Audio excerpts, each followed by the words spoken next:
Hey everyone, welcome to my cooking blog. आज मैं share कर रही हूँ इम्यूनिटी बूस्टर लड्डू की रेसिपी। जिसे आप एक लड्डू खा लेंगे तो आपको अलग से कोई भी ड्राई फ्रूट्स खाने की ज़रूरत नहीं पड़ेगी। वैसे तो ये विंटर स्पेशल है, बट हम ड्राई फ्रूट्स तो सालों भर खाते हैं, तो अगर हम एक लड्डू खा लें तो अलग से कोई भी ड्राई फ्रूट्स खाने की ज़रूरत नहीं पड़ेगी।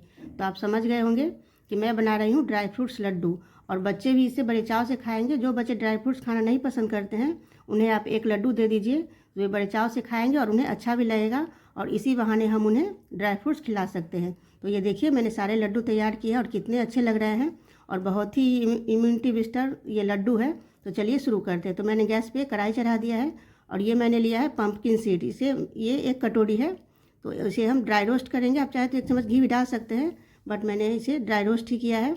और इसी में हम 1/4 कटोरी के करीब मैंने ये 1/4 ही मैंने मेलन सीड्स डाला है, और दोनों को मैंने साथ ही ड्राई रोस्ट कर लिया है, और उसे हम निकाल लेंगे। और फिर से वही उसी कढ़ाई में ये 3 टेबल स्पून मैंने घी डाला है। इसमें घी थोड़ा सा ज़्यादा यूज़ होता है, तो ये घी डाल देंगे और घी हल्का गर्म हो जाएगा। तो ये 1 कटोरी मैंने काजू ले लिया है, और कोई भी कप या कटोरी आप सेट कर लें, सभी की मात्रा जो है सो समान रखेंगे। और 1 कटोरी मैंने ये बादाम ले लिया है, और इन सभी को मैंने कपड़े से अच्छे से पोंछ लिया था। और 1 कटोरी ही इसमें हम अखरोट डालेंगे। अब इन सभी चीज़ों को हम बिल्कुल लो फ्लेम पर ही हमें रोस्ट करना है, ताकि इसका मॉइस्चर ख़त्म हो जाए। क्योंकि इसे हम लड्डू को हम स्टोर करेंगे, तो मॉइस्चर ख़त्म होने तक 2 से 3 मिनट तक, और हल्का हल्का सा काजू पे ब्राउन चित्ती आ जाए तब तक हमें इसे रोस्ट कर लेना है। तो ये मैंने रोस्ट कर लिया है। अब हम इन सभी चीज़ों को निकाल लेंगे, और तीनों को हम साथ ही भून लेंगे, क्योंकि तीनों का टेक्सचर जो है सो एक ही जैसा होता है। तो ये आसानी से भून जाएगा 2 से 3 मिनट में। और उसके बाद उसी कढ़ाई में मैंने ये 1 कटोरी किशमिश लिया है। तो किशमिश को मैं धो के यूज़ करती हूँ, तो मैंने 1 दिन पहले इसे धो के अच्छे से सुखा लिया था। और इसका भी मॉइस्चर ख़त्म होने तक हम किशमिश को भी भून लेंगे, और लो फ्लेम पर ही भूनेंगे, ताकि अंदर से ये अच्छे से भून जाए और इसका मॉइस्चर ख़त्म हो जाए। इसे कलर चेंज नहीं करना है, बस मॉइस्चर को ख़त्म कर देना है। तो फ्लेम को लो रखेंगे और इस तरह भून लेंगे। तो किशमिश भी मैंने भून के निकाल लिया है। अब उसी कढ़ाई में मैंने घी नहीं ऐड किया है, जो घी लगा हुआ है उसी में मैंने ये नारियल ले लिया है। ये सूखा नारियल जो होता है वो है, इसे मैंने घिस लिया था ग्रेटर से, और इसे हल्की सी ब्राउन चित्ती आने तक नारियल को भी हम भून लेंगे। फिर से उसी कढ़ाई में 2 टेबल स्पून के करीब मैंने घी ऐड कर दिया है। घी को हल्का गरम, कढ़ाई गरम है तो घी गरम बहुत जल्दी हो जाएगा। और इसमें मैंने ये गोंद लिया है, तो 1 कटोरी ही मैंने गोंद लिया है। तो इसे हम 2 बैच में फ्राई करेंगे, क्योंकि गोंद थोड़ा फूलता है, ये अपने साइज से बड़ी हो जाती है। तो इस तरह से मैंने लो फ्लेम पर ही गोंद को भून लिया है, और इसे हल्का सा अलग अलग करते हुए हमें गोंद को भून लेना है। और जब ये इस तरह से फूल जाएगा और दबाने पर इस तरह हो जाए, बस इतना ही हमें गोंद को फ्राई करना है। तो निकाल लेंगे, और थोड़ा सा गोंद बचा हुआ था तो उसे भी हम इसी घी में ऐड कर देंगे, और इसी तरह से सारे गोंद को भी हम फ्राई कर लेंगे। फ्लेम को लो ही रखेंगे, लो फ्लेम पर ही गोंद को फूलने तक हम इस तरह से फ्राई कर लेंगे। और अब इन सभी चीज़ों को मैंने फ्राई कर लिया है। और ये मैंने सीडलेस ये पिन खजूर लिया है, और इसे भी हम ग्राइंड करेंगे। बट जब मैंने इसे ग्राइंड किया तो ये थोड़ा सा ये हार्ड था, तो ग्राइंड नहीं हो रहा था। तो मैंने इसे कढ़ाई में हल्का सा भून लिया है सॉफ्ट होने तक। और वैसे तो ये सीडलेस है, बट फिर भी आप एक बार चेक कर लें कि इसमें कोई सीड्स छूट तो नहीं गया हो, क्योंकि मैंने इसे जब चेक किया तो इसमें 1-2 सीड्स निकल गया। तो या तो आपका मिक्सी टूट जाएगा, और नहीं तो लड्डू ख़राब हो जाएंगे, क्योंकि वो कट कट सी आवाज़ आ जाएगी मुँह में पड़ेगा। तो इसलिए आप चेक ज़रूर कर लें अगर आप सीडलेस पिन खजूर ले रहे हैं। तो ये मैंने ½ kg ले लिया था, तो उसे भी मैंने फ्राई कर लिया है सॉफ्ट होने तक। फ्लेम को लो ही रखा था, और 1 चम्मच घी डाल के मैंने भून लिया है।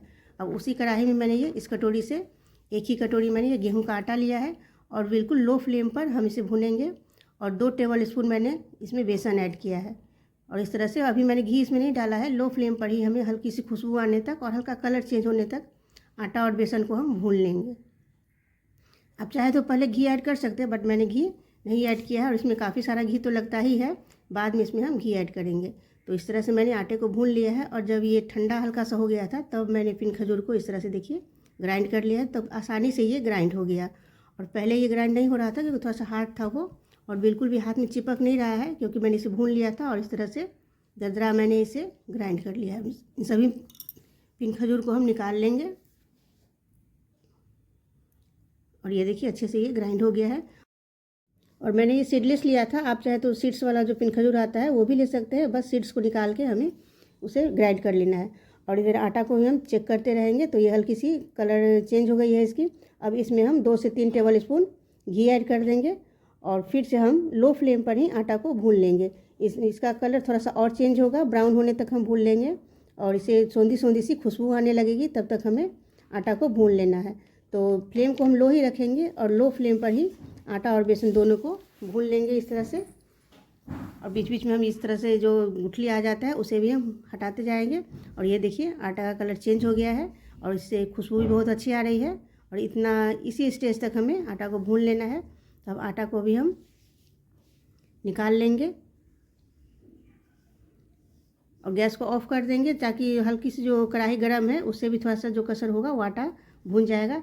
अब हम इन सभी ड्राई फ्रूट्स को क्रश कर लेंगे। तो आप चाहे तो इसे मतलब दरदरा भी कर सकते हैं, जैसा भी टेक्सचर आपको पसंद हो, या फिर पाउडर के फॉर्म में पसंद है तो उस तरह से भी कर सकते हैं। मैं इसे दरदरा ग्राइंड करूँगी। तो ये काजू किशमिश और बादाम, किशमिश नहीं, काजू बादाम और अखरोट तीनों को मैंने इस तरह से दरदरा ग्राइंड किया है। आपको जैसा भी टेक्सचर पसंद हो, या तो दर्द इससे मोटा भी रख सकते हैं, पाउडर फॉर्म में भी रख सकते हैं। इस तरह से हम दरदरा इसे ग्राइंड कर लेंगे। और ये देखिए ये ना ही बहुत महीन है और ना ही बहुत बड़ा बड़ा टुकड़ा है इसमें, बस इस तरह से दरदरा मैंने ग्राइंड कर लिया है। और ये गोंद को भी अब हम इसी में बस एक ही बार मैंने पल्स मोड पे चलाया है, बस एक ही बार जैसे ही मिक्सी घूमा मैंने मिक्सी को ऑफ़ कर दिया था।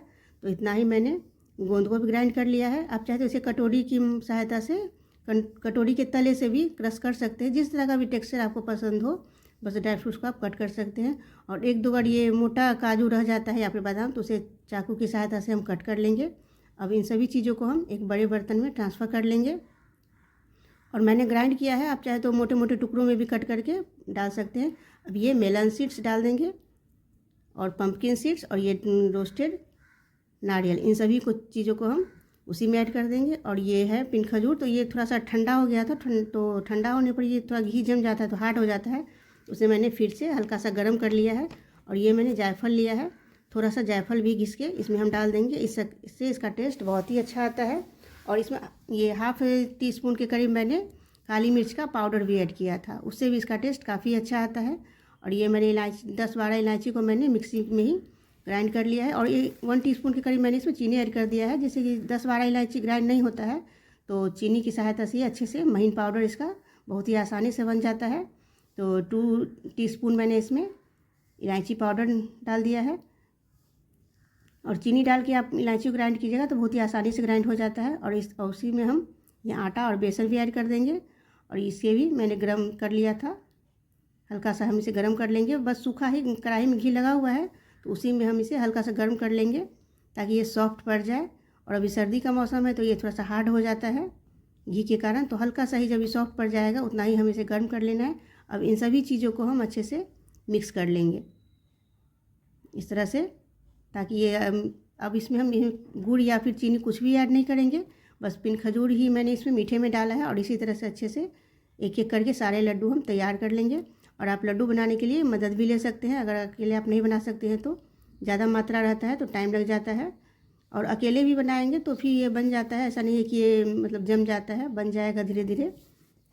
तो इस तरह से मैंने एक एक करके सारे लड्डू तैयार कर लिए हैं। आप एक बार इस तरह से इस लड्डू को बना के देखिएगा, बहुत ही आसानी से बन जाएगा। और ये देखिए, और एक दो अगर काजू बादाम का टुकड़ा रह जाता है तो वो क्रंची भी लगता है खाने में। और ऐसा नहीं है, इसे आप समर सीजन में भी बना सकते हैं, बस ड्राई फ्रूट्स हम नहीं खाएंगे, एक लड्डू खा लेंगे तो बहुत ही हेल्दी होता है ये लड्डू। एक बार ज़रूर ट्राई कीजिएगा, बहुत ही आसान तरीके से, और मैंने इसे शेयर किया है। तो वीडियो अच्छी लगे तो लाइक कीजिएगा, चैनल पे न्यू है तो सब्सक्राइब करना नहीं भूलिएगा। मिलते हैं नेक्स्ट वीडियो में। Thanks for watching this video.